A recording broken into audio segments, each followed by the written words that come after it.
Hi friends, గత శ్లోకంలో శ్రీకృష్ణుడు తాను ఒకవేళ బాధ్యతగా పనిచేయకపోతే ఈ లోకాలన్నీ ఎలా నశించిపోతాయో హెచ్చరించారు కదా. అయితే ఒక సామాన్య మనిషి కూడా రోజు ఉదయం నుండి రాత్రి వరకు కష్టపడుతూనే ఉంటాడు. అలాగే ఒక గొప్ప జ్ఞాని లేదా యోగి కూడా సమాజంలో పనులు చేస్తూనే ఉంటాడు. పైకి చూస్తే ఇద్దరు ఒకేలా కనిపిస్తారు. మరి ఇద్దరి మధ్య ఉన్న అసలైన తేడా ఏంటి? శ్రీకృష్ణ పరమాత్మ ఈ శ్లోకంలో ఆ రహస్యాన్ని చాలా అద్భుతంగా వివరించారు. అదేంటో మనం ఇప్పుడు చూద్దాం. ముందుగా శ్లోకం అర్థం ఏంటంటే, ఓ భరతవంశీయుడా, అజ్ఞానులైన వారు కర్మల ఫలితంపై ఆసక్తితో ఎంత శ్రద్ధగా పనులు చేస్తారో, జ్ఞాని అయిన వాడు ఫలితంపై ఆశ లేకుండా కేవలం లోక కళ్యాణాన్ని ఆకాంక్షిస్తూ అంతే శ్రద్ధతో పనిచేయాలి.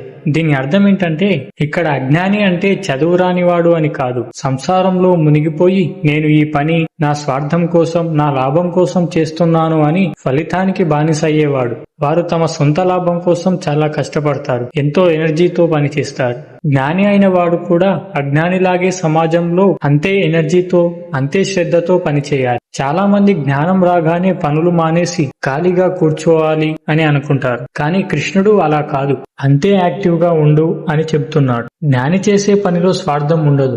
లాభం వచ్చినా నష్టం వచ్చినా అతను బాధపడడు, ఎందుకంటే అతని దృష్టి ఫలితం మీద కాదు, పని మీద ఉంటుంది. జ్ఞాని పని చేయడానికి ఒకే ఒక్క కారణం, సమాజం బాగుండాలి, లోకానికి మేలు జరగాలి అని. మీకు పర్ఫెక్ట్ ఎగ్జాంపుల్ చెప్పాలంటే, ఒక కంపెనీలో ఇద్దరు ఉద్యోగులను చూసుకుంటే, మొదటి ఉద్యోగి కేవలం జీతం, ప్రమోషన్, నా సొంత లాభం కోసం మాత్రమే పని చేస్తాడు.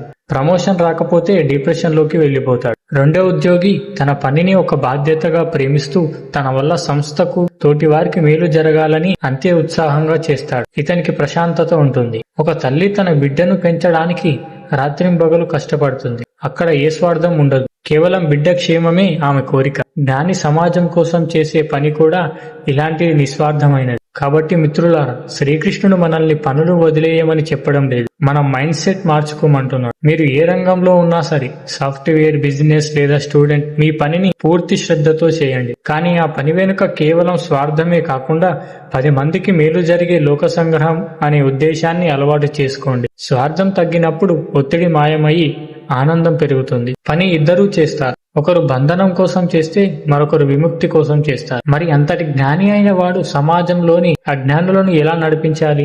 వారిని గందరగోళానికి గురి చేయకుండా ఎలా మార్చాలి? దీని గురించి తర్వాతి శ్లోకంలో శ్రీకృష్ణుడు చెప్పిన సైకలాజికల్ ట్రిక్ ఏంటో తర్వాతి వీడియోలో చూద్దాం. జై శ్రీకృష్ణ.